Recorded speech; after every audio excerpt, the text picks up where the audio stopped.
Welcome back. Got a few jobs to do today, and in pretty typical fashion, I started working on them before I started filming, so I'll just summarise what I've done first. I've changed this middle exhaust section. You can see the other one's over here against the wall here. I changed it because I wanted to cut out the rear muffler and put a resonator in, so I just made another section just so I could swap it over if it didn't sound any good. It still doesn't sound any good. It sounds pretty similar to before, but louder, so I'm still on the fence on whether I keep that or not. Another job I did is I changed over the starter, if I can see up in here. I've got a new starter in here. The problem I have with this car is they keep breaking, and they keep breaking like physically. If I can show. There we go. So get that crack. This is going to focus, I don't know. Yeah, they get that crack on the body. I changed this one over last time, put another new set of bolts in it. There's the next one. And it did it again. So I've changed it to another one. I asked on the internet about that, and people are saying that it's because my block's not flat and because I've got wrong initial timing and all sorts of stuff, but everything's smooth and flat and unmodified, and the timings, it's a stock timing table for cranking ignition, so there shouldn't be any issues with that. Battery voltage is good, it cranks over fine, it sounds perfect, it breaks. So yeah, that has already happened. I'm going to change these bolts again. I've got another set of ARP bolts to put in there. Don't know if it's going to make a difference, but I've got them. They weren't here when I did the starter motor. They're here now, so I'll change them over. The other thing I want to address is the leak. I've got this here. That's coolant. So it's actually leaking through. It's leaking through the hole in the bottom of the pan. Not pan. In the stone tray. So that's leaking from behind the water pump. It's not a significant leak, but it's enough to be annoying, so I'm going to tackle that job too. So while I'm doing that, that's the new water pump in the gates box down the bottom. Comes with all the new seals and everything. I'm going to change the throttle over as well. There's nothing wrong with the throttle I have. This is just a slightly different style of stock LS throttle. And once I've got the other one out, I'll go through the differences and why I'm actually changing it. But I suppose for a next step, let's get the car down and start pulling out the old water pump. I'm just taking the pan off the bottom. You can see the drip of coolant. And if we try and track where that's coming from, let's get the light going on here. Yeah, it's dripping around here. It's really hard to tell because it kind of looks like it's coming from everywhere. But the best I can tell is it's coming from behind the water pump. And I don't think it's the water pump seals. I think it's the O-ring on the shaft because that water pump sat for a long time. It also looks like it's been leaking a little bit here, but not for a while. Alright, I'll put the car down now. So plan of attack, I've got to do the throttle body anyway, so I'll take this intake pipe off. I'm going to take this out as well because somebody said it was shit.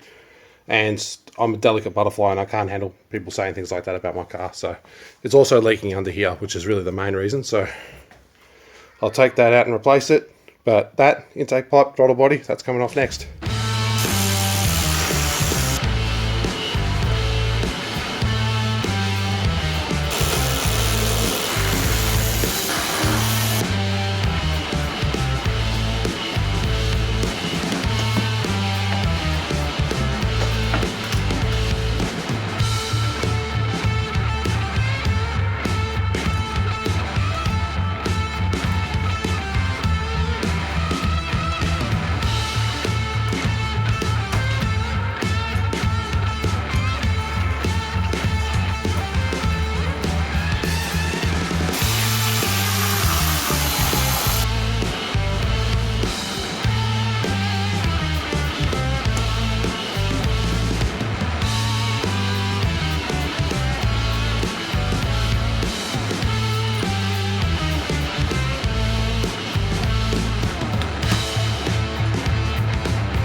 See on my water pump that I've drilled and tapped these two ports where the heater hoses normally run to. It works really good. I haven't had any problems with the water pump there. There's no leaks there. Maintains temperature perfectly fine. But I've realised now that if I do a drag and drive event with this and I need a water pump on the side of the road, I either need to carry one that's already plugged, or I struggle on the side of the road when I don't need to. So I'm just going to buy one of those little heater hose loops, which other people seem to use, because that way I don't need to modify the water pump. I can just get any water pump, put it on, and away I go. So that's what I'm going to do with the next one. I don't have the hose yet, but I'll just put it in with the barbs for now, and I'll get the hose before I fire it up.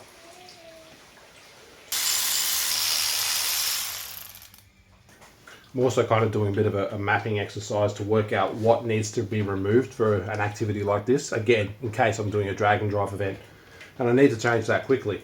Trying to work out what's in the way, what needs to be removed to do it quickly, what tools I will need to pack in my bag. So the goal is, if I don't have to touch any of the wastegate stuff, that saves heaps of time, and then I don't have to leak test any of this stuff. So I think I can get to everything water pump related without taking the fans out or the wastegate. So that's the goal. That's what I'm testing for anyway.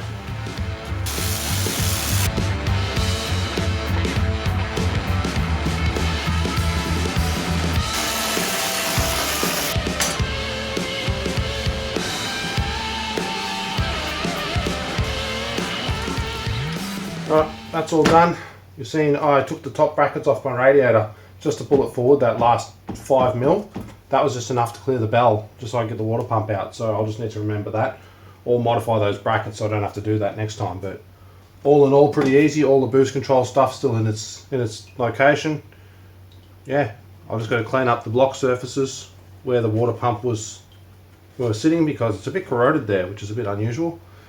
But I'll clean those up, and I just need to also remember that the bottom water pump bolt needs to go in with the pump, because otherwise it doesn't clear this pulley, and that's going to be a pain in the ass to remove because the bolt's long and it'll hit the fan before the tool's free. So not a big deal, but just little things to remember. But all in all, going well. Completely forgot that I had these ARP stainless water pump bolts. They're used from either engine, but the ones I took out of here were like really crusty. So while I'm in here, I might as well swap them over. I mean, the other engine's a spare for this car anyway, so it's only ever going to be on here.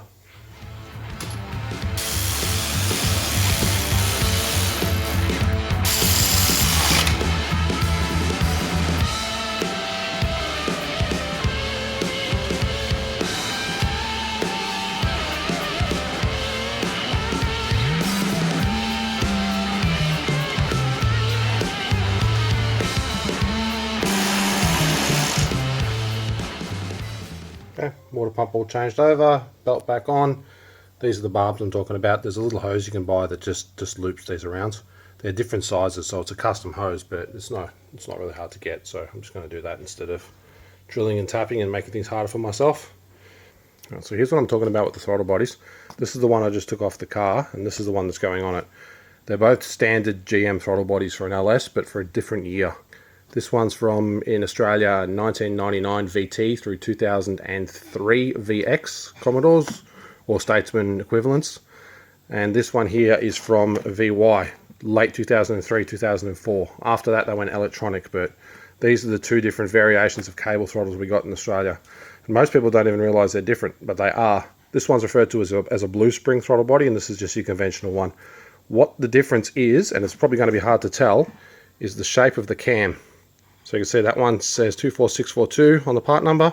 It looks as though it's part of a circle. Whereas if this one here, it's a completely different shape.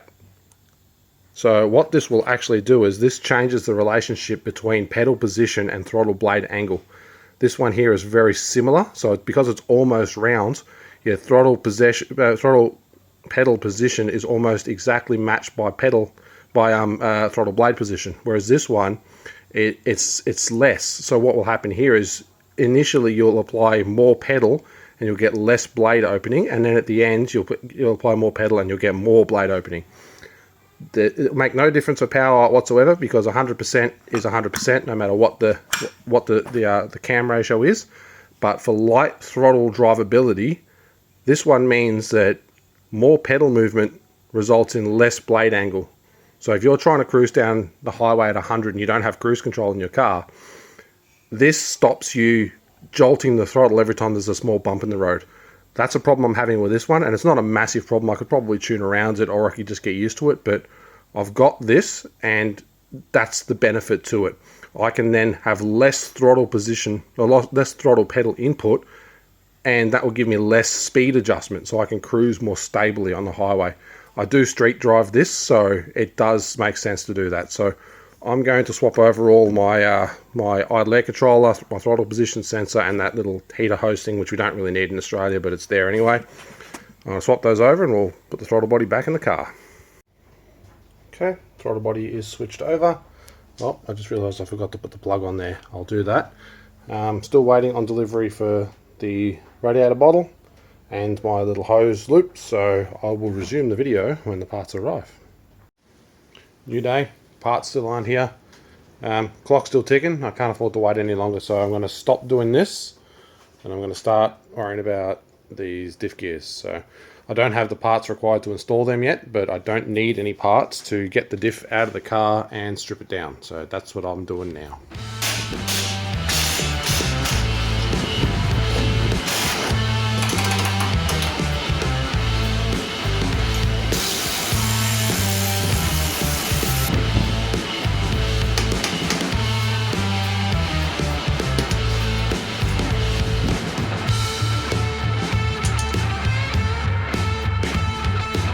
Fool me once, huh? Or fool me twice.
Righto, that's out.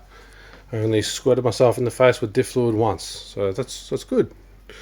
Right, so all out, I'm just going to, well, first I decided to disconnect the brakes. Probably didn't have to. I'm going to have to bleed it again now, but I needed to bleed it anyway, so now I'm forced to do it. So what I'll do now is I'll just pull the trailing arms off it, pull the brakes off it, pull the axles out, or start pulling the axles out, because I can't do that without taking the C-clip off. Then it's a bit easier to lug around. So that's the next job.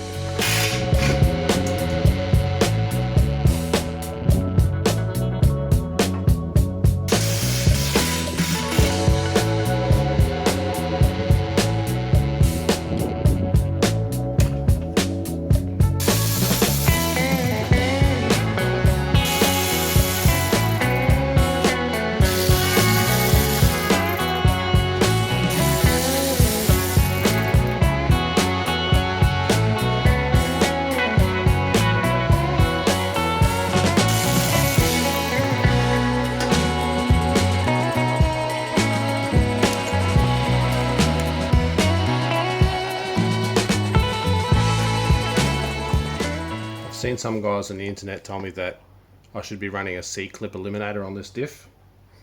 The way that the axles are retained in this is it has a C-clip at the end of the axle, which is then recessed into the housing, well, the center housing, and then there's this pin driven through the center which stops the axles coming back in, so the C-clip can't be exposed, so it can't come off. What I don't understand is where the risk is. Now I get it on a on a drum brake car, because on a drum brake, if I just move this over here, on a drum brake, if the axle was to fail anywhere between here and the C-clip, there's nothing holding this in. But if mine failed where the C-clip is, it's still retained by the disc on the brake caliper. So it's not coming out. It may wobble around a little bit within the caliper, and that would be shit, but it's not coming out. It'd have to be pretty serious to break the caliper and or the bolt and then come out. I couldn't imagine it happening. I don't see the risk on a disc brake car. Drum brake, sure. Not on a disc brake car. There must be something I'm missing. There's so many people say it, but I can't see what the challenge is. So I'm just going to bang this pin out now and I'll show you what the rest looks like.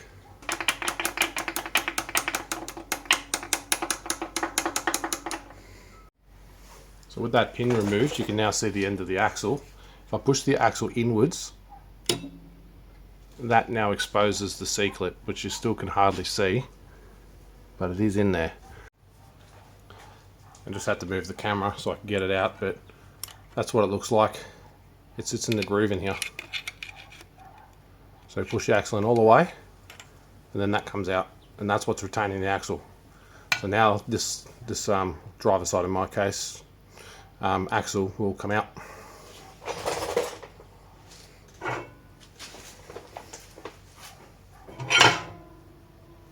Ooh, which I'm not going to do because then the diff will fall off the stand. But yes, it's coming out either way, so job done there. Alright, I'm going to move the camera again to do the other side. Both the axles are out now. Managed to balance it while I pulled them out. One's over there. And the other one's over there, so I don't mix them up. I think I'll leave it there for today. I've got to get this off the trans jack, pop it on some stands on the ground so it's got less of a distance to fall anyway, and then I'll start pulling the centre out.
Bit of a fail by me.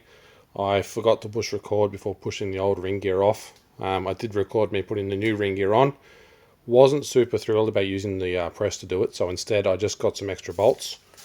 Just got these extra bolts here, and just threaded them in all the way, and then used the nut to pull the ring gear on.